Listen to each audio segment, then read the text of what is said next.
ಏನ್ ಮಾಡ್ತಿದ್ದೀನಿ? ನಿಮ್ಮಂತ ಒಳ್ಳೆ ಗೆಳೆಯನ್ನ ಕೊಟ್ಟ ಈ ಪಾರ್ಕ್ಗೆ ನಮಸ್ಕಾರ ಹಾಕ್ತಿದ್ದೀನಿ.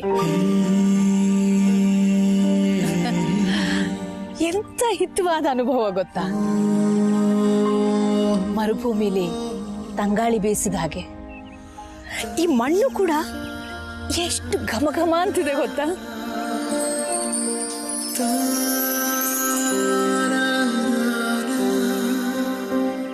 ನಿಮ್ ಪರಿಚಯ ಆಗಕ್ ಮುಂಚೆ ಈ ಪಾರ್ಕ್ಗೆ ಇಷ್ಟೊಂದು ಸೌಂದರ್ಯ ಇರ್ಲಿಲ್ಲ MS. ನೀವು ಬಂದ್ಮೇಲೆ ಈ ಪಾರ್ಕ್ಗೆ ಜೀವ ಜೀವ ಬಂತು. ಆ ಸುಂದರ ಭಾವನೆಗಳು ಇರೋದು ನಿಮ್ಮ ದೃಷ್ಟಿಯಲ್ಲಿ, ಪಾರ್ಕ್ನಲ್ಲ. ಕುವೆಂಪುರವರು ಹೇಳಿದ ಹಾಗೆ ದೃಷ್ಟಿಯಂತೆ ಸೃಷ್ಟಿ. ದೃಷ್ಟಿ, ಸೃಷ್ಟಿ, ಸಮಷ್ಟಿ ಎಲ್ಲ ಚೇತೋಹರಿಯಾಗಿದೆ. ಇತ್ತೀಚೆಗಂತೂ ಪ್ರತಿ ಬೆಳಗು ಅದೆಷ್ಟು ಚೆನ್ನ. ಬೇಂದ್ರೆಯವರ ಬೆಳಗು ಇದ್ದ ಹಾಗೆ ಹಬ್ಬ, ಉತ್ಸವ, ನಿತ್ಯೋತ್ಸವ. ಪ್ರಾಯಶಃ ನಮ್ಮ ಸಾಂಸಾರಿಕ ಜಂಜಡಗಳಿಂದ ಹೊರ ಬರೋದಕ್ಕೆ ನಾವಿಲ್ಲಿಗೆ ಬಂದು ನಮ್ಮ ಭಾವನೆಗಳ ನಿತ್ಯೋತ್ಸವ ಆಚರಿಸ್ತಾ ಇದ್ದೀವಿ ಅನ್ಸುತ್ತೆ. ಅನುಮಾನನೇ ಬೇಡ MS. ಯಾವಾಗ ಬೆಳಗಾಗುತ್ತೋ, ಯಾವಾಗ ನಾನು ಪಾರ್ಕ್ಗೆ ಬರ್ತೀನೋ, ಯಾವಾಗ ನಿಮ್ಮನ್ನ ಮೀಟ್ ಮಾಡ್ತೀನೋ ಅಂತ ನನ್ನ ಮನಸ್ಸು ಚಡಪಡಿಸ್ತಾ ಇರುತ್ತೆ. ನನಗೂ ಅಷ್ಟೇ. ವಯಸ್ಸಾಗ್ತಾ ಆಗ್ತಾ ಹುಡುಕ್ತನ ಹೆಚ್ಚಾಗ್ತಿದೆಯೇನೋ ಅಂತ ಭಯ ಆಗುತ್ತೆ. ಹೆಚ್ಚು ಹೆಚ್ಚು ಸಮಯ ನಿಮ್ಮ ಜೊತೆ ಕಳಿಬೇಕು ಅನ್ಸುತ್ತೆ. ಅದು ಸಾಧ್ಯ ಇಲ್ಲ ಅಂತ ಗೊತ್ತಿದ್ದು. ಯಾಕೆ ಸಾಧ್ಯ ಇಲ್ಲ? ಈ ಪರಿಸರದಲ್ಲಿ ಹೇಗೆ ಸಾಧ್ಯ? ಈ ಪರಿಸರ ಬಿಟ್ಟು ಹೋದ್ರೆ ಎಷ್ಟು ದಿನ ಅಂತ ಬಿಟ್ಟು ಹೋಗೋದು? ವರ್ತಮಾನದ ಬಗ್ಗೆ ಯೋಚನೆ ಮಾಡಿ MS. ಹೋಗ್ಬೇಕು ಅಂತ ಅನ್ನಿಸ್ದಾಗ ಹೊರಟು ಬಿಡ್ಬೇಕು ಅಷ್ಟೇ. ನಾವು ಭಾರತೀಯರು ನಾಳೆಗಳ ಬಗ್ಗೆ ವಿಪರೀತ ಯೋಚನೆ ಮಾಡ್ತಾ ಮಾಡ್ತಾ ಇವತ್ತನ್ನೇ ಮರೆತು ಬಿಡ್ತೀವಿ ಅಲ್ವಾ? ನಿಜ. ಇವತ್ತಿನ ಸಂತೋಷನೂ ಇಲ್ಲ, ನಾಳೆ ಆನಂದವೂ ಇಲ್ಲ. ಅದನ್ನು ಮಾಡಲಿಲ್ಲ, ಇದನ್ನು ಮಾಡಲಿಲ್ಲ ಅಂತ ಕೊರಗ್ತಾ ಹಾಗೆ ಸತ್ತು ಹೋಗ್ತೀವಿ. ಏನು ಮಾಡದೆ. ಈ ಪ್ರತಿಭಾ ಗುಂಟೂರ್ ಆ ಜಾತಿಯವಳಲ್ಲ. ಅನ್ಸಿದ್ದನ್ನ ಮಾಡೇ ಮಾಡ್ತಾಳೆ. ಸದ್ಯದಲ್ಲೇ ನಾವಿಬ್ರು ಹೊರಗೆ ಹೋಗ್ತಿದೀವಿ. ಹೊರಗೋಗೋದು ಅಷ್ಟು ಸುಲಭನಾ? ನನಗಂತೂ ಕಷ್ಟ. ಇಲ್ಲಿ ಒಂದು ಹೋಟ್ಲಿಗೆ ಹೋದ್ರೆ, ಒಂದು ಮಾಲಿಗೆ ಹೋದ್ರೆ 108 ಪ್ರಶ್ನೆಗಳು, 108 ಕಣ್ಣುಗಳು. ಅದು ಅವ್ರ ತಲೆನೋವು. ಅದಕ್ಕೆ ನೀವ್ ಯಾಕೆ ಚಿಂತೆ ಮಾಡ್ತೀರಿ? ಇಷ್ಟು ದಿನ ಅವ್ರಿವ್ರಿಗೋಸ್ಕರ ಬದುಕಿದ್ದಾಯ್ತು. ಇನ್ಮೇಲಾದ್ರೂ ನಮಗೋಸ್ಕರ ನಾವು ಬದುಕೋಣ. ಭಾರಿ ಪ್ಲಾನೇ ಹಾಕಿದ ಹಾಗಿದೆ ನೀವು. ಯಾವ ಊರಿಗೆ ಹೋಗ್ತೀವಿ? ಎಷ್ಟು ದಿನಕ್ಕೆ ಅಂತ? ಅಲ್ಲಿ ಏನ್ ಮಾಡ್ತೀವಿ? ಒಂದು ಸುಂದರವಾದ ಕಡಲ ತೀರಕ್ಕೆ, ಗುರುತು ಪರಿಚಯ ಯಾರು ಇಲ್ಲದೆ ಇರೋ ಊರಿಗೆ. ನಿಮಗ್ ಗೊತ್ತಾ, ಬೀಚ್ಗೆ ಹೋದ್ರೆ, ಕಡಲಿನ ಸ್ಪರ್ಶ ಆದ್ರೆ ನಾವು ಏಕದಮ್ 10 ವರ್ಷ ಚಿಕ್ಕವರಾಗ್ಬಿಡ್ತೀವಿ. ಹೋಗೋದು ನಮ್ ಕೈಲಿದೆ, ವಾಪಸ್ ಬರೋದು ನಮ್ ಕೈಲಿಲ್ಲ. ಅಯ್ಯೋ ಶಿವನೇ, ಅಷ್ಟು ದೊಡ್ಡ ಪ್ಲಾನ್ ಏನು ಹಾಕೊಳ್ಳೋದು ಬೇಡ. ಚರ್ಚೆ, ವಾದ ವಿವಾದ, ಇನ್ನೊಬ್ಬರ ಅನುಮತಿ ಯಾವುದು ಬೇಕಾಗಿಲ್ಲ. ದಿನ ಬೆಳಗಾಗೆದ್ದು ವಾಕಿಂಗಿಗೆ ಅಂತ ಪಾರ್ಕಿಗೆ ಬರ್ತೀವಲ್ಲ, ಹಾಗೆ ಒಂದಿನ ವಿಮಾನ ಹತ್ತಿ ಸಮುದ್ರ ತೀರಕ್ಕೆ ಹೋದ್ರಾಯ್ತು. ಅಷ್ಟು ಸುಲಭನಾ ಅದು? ಈ ಜಂಜಾಟದ ಹಗ್ಗಗಳಿಂದ ಬಿಡಿಸ್ಕೊಂಡು ಎಲ್ಲರ ಪ್ರಶ್ನೆಗಳಿಗೆ ಉತ್ತರ ಹೇಳಿ. ಅಯ್ಯೋ, ಅದ್ರ ಅಗತ್ಯನೇ ಇಲ್ಲ. ನಿಮ್ಮ ಮಗ ಸೊಸೆ ಆಫೀಸಿಗೆ ಹೋದ್ಮೇಲೆ ನೀವು ಸೀದಾ ಮನೆಯಿಂದ ಹೊರಗೆ ಬನ್ನಿ. ಟ್ಯಾಕ್ಸಿ ನಿಂತಿರುತ್ತೆ, ಅಲ್ಲಿ ಏರ್ಪೋರ್ಟ್. ಮನೆಯವರೆಲ್ಲ ಗಾಬರಿ ಆಗ್ತಾರೆ. ಎರಡು ಸಾಲಿನ ಪತ್ರ ಬರೆದು ಹಾಸಿಗೆ ಮೇಲೆ ಇಟ್ಬಿಟ್ಟು ಬನ್ನಿ. ನಾನು ಬೇಸರ ಕಳೆಯಲು ಹೊರಗೆ ಹೋಗುತ್ತಿದ್ದೇನೆ, ಗಾಬರಿಯಾಗಬೇಡಿ, ನಾನು ಕ್ಷೇಮವಾಗಿದ್ದೇನೆ ಅಂತ.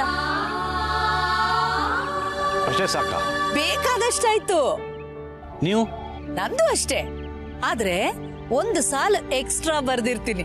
ಏನದು?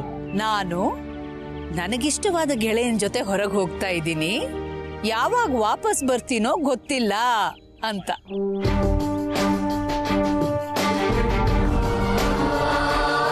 ಹಾಗಾದ್ರೆ ಹೊರಟೆ ಬಿಡೋದು ಅಂತೀರಾ? ಸಿಂಪಲ್.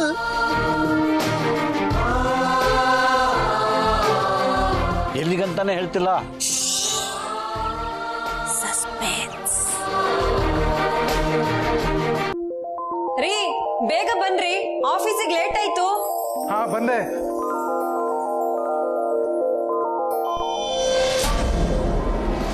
ಏನ್ರಿ ಇದು ಚೀಟಿ? ಯಾರೋ ಬರ್ದಿಟ್ಟು ಹೋಗಿರೋ ಹಾಗಿದೆ.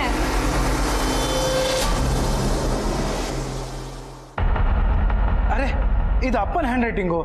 ಏನ್ ಬರ್ದಿದಾರೆ ನೋಡಿ. ಪ್ರೀತಿಯ ಶ್ರಾವಣ ಮೇಘ, ನನಗೆ ಎಲ್ಲಾದರೂ ಪ್ರವಾಸ ಹೋಗ್ಬೇಕೆಂದೆನಿಸಿದೆ. ನಿಮ್ಮ ಅಭಿಪ್ರಾಯವೇನು? ಭಾಸ್ಕರ್ ರಾವ್. ಓಹೋ, ಏನ್ರಿ ನಿಮ್ಮಪ್ಪ ಮೆಸೇಜ್ ಬರ್ದಿಟ್ಟಿದ್ದಾರೆ ಟೂರ್ಗೆ ಹೋಗ್ಬೇಕು ಅಂತ? ಅವ್ರಿಗೆಲ್ಲ ನೇರವಾಗಿ ಕೇಳಕ್ಕೆ ಸಂಕೋಚ ಇರಬೇಕು, ಅದಕ್ಕೆ ಚೀಟಿ ಬರೆದಿಟ್ಟಿದ್ದಾರೆ. ಇರು, ನಾನೇ ಫೋನ್ ಮಾಡಿ ಅವ್ರಿಗೆ ಹೇಳ್ತೀನಿ. ಏನಂತ? ನೆಕ್ಸ್ಟ್ ಮಂತು ಒಂದು ವಾರ ರಜಾ ಹಾಕ್ತೀನಿ, ಟೂರ್ಗೆ ಪ್ಲಾನ್ ಮಾಡೋಣ ಅಂತ. ಮಾಡಕ್ ಬೇರೆ ಕೆಲ್ಸಿಲ್ಲ, ನಮಗ್ ಮನೆ ಇಲ್ಲ ಅಂತ ಚಿಂತೆ, ಅವ್ರಿಗೆ ಟೂರ್ ಅಂತೆ. ಈಗ ನಡೀರಿ, ಹೊತ್ತಾಯ್ತು, ಹೊರಡ್ಬೇಕು.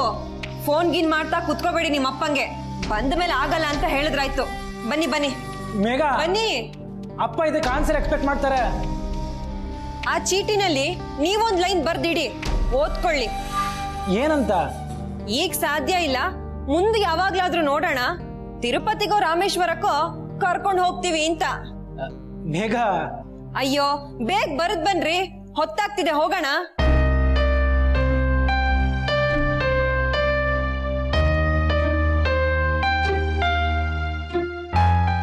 ಪ್ರೀತಿಯ ಅಪ್ಪ.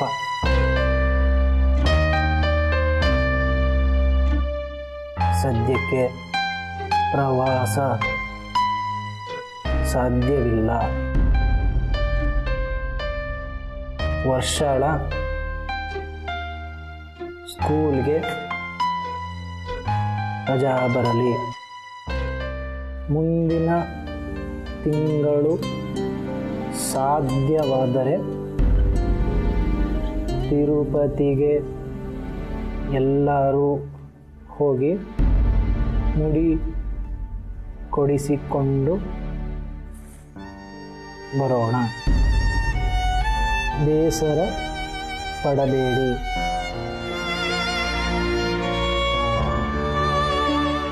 ಸರಿಯಾಗಿದೆಯಾ? ಸಾಕು ಸಾಕು, ಬೇಕಾದಷ್ಟಾಯ್ತು. ಟೂರ್ ಅಂತೆ ಟೂರು, ಬನ್ರಿ.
2 ರೂಮ್ ಬುಕ್ ಮಾಡಿದ್ರೆ ತಾನೆ. ಈ ರೆಸಾರ್ಟಲ್ಲಿ ವೇಕೆಂಟ್ ಆಗಿದ್ದು ಒಂದೇ ರೂಮು. ನಾನಾದರೂ ಏನು ಮಾಡಲಿ? ಈಗ ಫಸ್ಟ್ ಮಾಡಬೇಡಿ ಪ್ಲೀಸ್, ಬನ್ನಿ.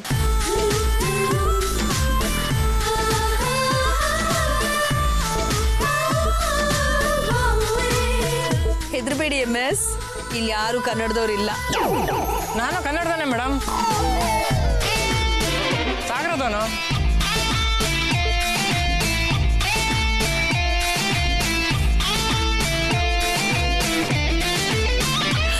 ಹೌದಾ? Very good. ಇಲ್ಲಿಗೆ ಬಂದು ಎಷ್ಟು ವರ್ಷ ಆಯ್ತಪ್ಪ? 3 ವರ್ಷ ಆಯ್ತು. ಓ,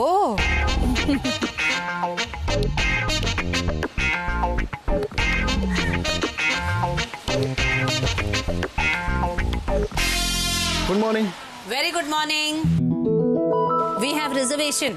Name please. Pratibha Guntur, MS Bhaskar Rao. You have booked 2 rooms. Yes.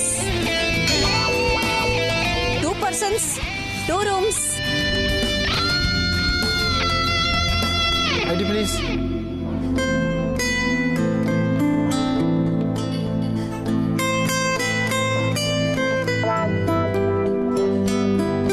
ನೀವು ಕನ್ನಡ ಮಾತಾಡ್ತೀರಾ? Do you know Kannada? Sorry sir, I don't know Kannada. Good, thank you. My ID please. Sorry madam, we have no TV, no AC. We don't need them. No problem. Keys please. Give me the keys. 2 keys, 2 rooms.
Good morning. Good morning. ಹೋಗೋಣವಾ? ಎಲ್ಲಿಗೆ? ಇನ್ನೆಲ್ಲಿಗೆ ಹೋಗೋಣ? ಹೋಗೋಣ ಎಲ್ಲಿಗೆ? Walking.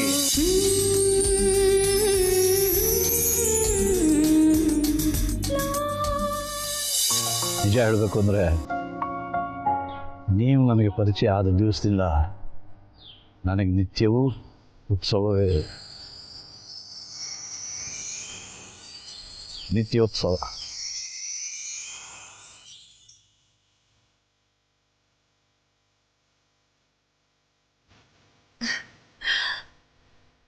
Wow,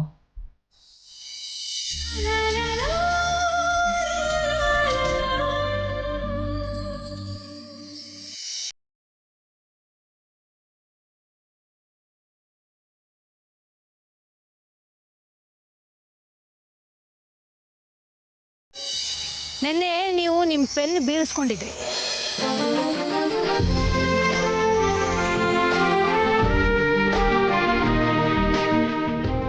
ತುಂಬ thanks ರೀ. ಇದು ನನಗೆ ತುಂಬ ಅಮೂಲ್ಯವಾದ ಪೆನ್ನು. ನಿನ್ನೆ ಮನೆಯಲ್ಲೆಲ್ಲ ಹುಡುಕಾಡ್ಬಿಟ್ಟೆ. ತುಂಬ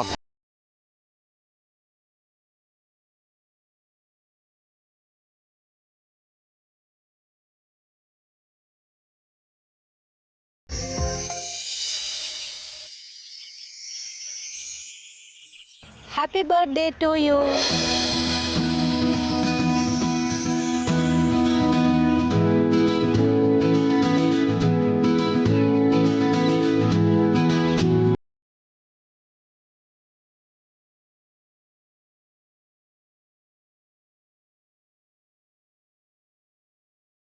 ನಾವು ನಿತ್ಯ ಉತ್ಸವದ ಮೂಡಲ್ಲಿ ಇರ್ಬೇಕು, ನಿತ್ಯೋತ್ಸವ ಆಚರಿಸ್ಬೇಕು ಅಂತ ಹೇಳಿದ್ರಲ್ಲ, ಅದಕ್ಕೆ ಫುಲ್ ಮಾರ್ಕ್ಸ್, ಫುಲ್ ಸಪೋರ್ಟ್. ನನ್ನ ಪೂರ್ತಿ ಸಹಮತ ಇದೆ. ಬಂದಿತು ಬಂದಿತು ನಿತ್ಯೋತ್ಸವ, ನಿತ್ಯೋತ್ಸವ.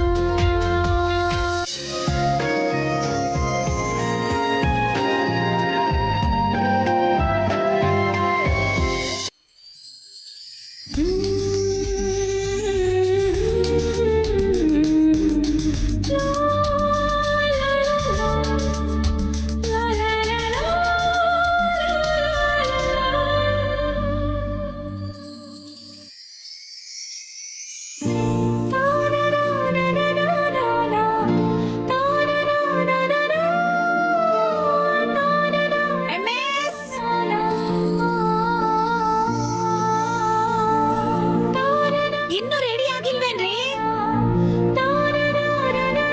ಹೆಣ್ಮಕ್ಳಿಗಿಂತ ಜಾಸ್ತಿ ಹೊತ್ತು ಬೇಕಾ ನಿಮ್ಗೆ ತಯಾರಾಗಕ್ಕೆ? ಬೇಗ ಬನ್ನಿ.